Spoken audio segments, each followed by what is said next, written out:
Electric and hybrid cars are part of a very, very fast-growing market, but there's still a lot of unanswered questions for potential buyers not quite convinced by the pros of having an electric car, and manufacturers are getting more and more involved. So we've invited What Car Readers along to the SMMT headquarters in London with the Go Ultra Low campaign to try and answer some of those questions and hear their views on the electric car market.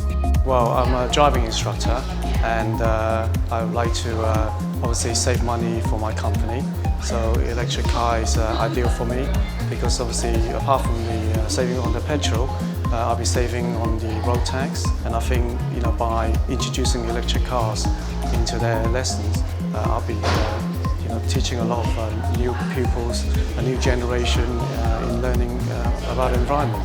Well, both my wife and I embrace the whole principle of green technology, and we're both very conscious of the fact that we do drive a rather unfriendly vehicle, Land Rover Freelander. Lovely car, but it consumes a lot of diesel. So we're seriously thinking that our next purchase is going to be one of these vehicles.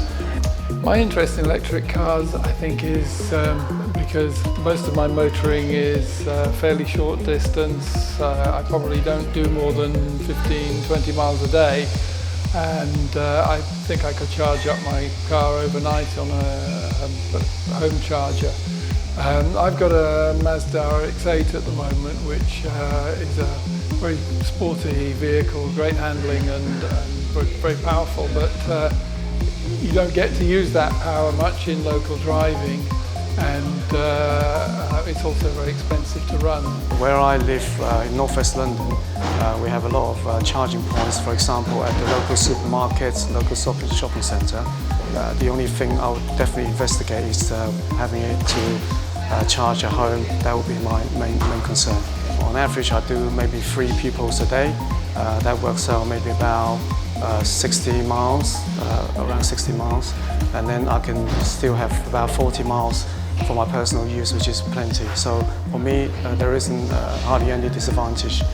The way these cars drive, they're quiet, they're smooth, easy to drive.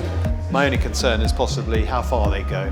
And if you're going to do a 100-mile trip to a place down in the New Forest or down in the West Country, you need to know that you can get there without having to, or be forced to having to stop and top up.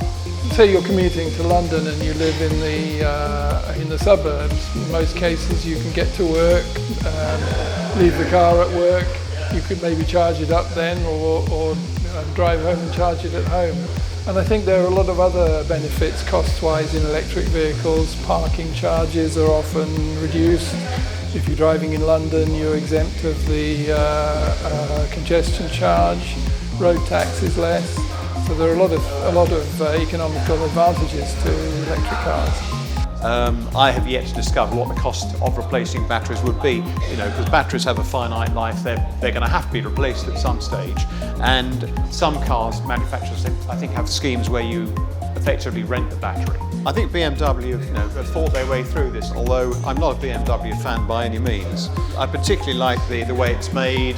It also has quite a lot of space in the back for luggage. The only question mark I have with this car, and I wouldn't find out until I got on the road, is visibility over the rear window, because the way it's designed, the rear quarter windows are very, very narrow. I think the Nissan Leaf is probably the one I'm most interested in.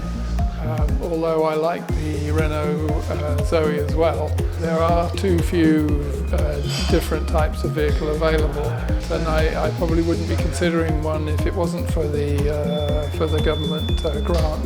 It would be nice to see more sporting vehicles, because that's my interest as much as anything is in sports cars. Renault Zoe is ideal because it's a very compact, small hatchback. Very easy to drive. It's got a very lovely driving position, and it doesn't look too quirky. However, if you actually look a little bit deeper, there are a lot of rough edges on the dashboard and things like that, and I think this day and age, to find that on a modern car I think it's unacceptable. The Nissan Leaf as well, I also like. It's got a very good size, so apart from using it for my tuition, I can actually use it for my family as well. Having driven one myself. It's a lot smoother, it's a lot quieter, you get that comfort, you don't get the jerkiness as you would, if someone's doing on a clutch. So yeah, I think you'd be surprised actually, people, they need to drive it and find out. Inevitably, there are still some unanswered questions about electric cars, but there's clearly an appetite for them, and it looks as though the market's heading in the right way. For reviews on every car you can see here and many more electric cars, head to whatcar.com and subscribe to our YouTube channel.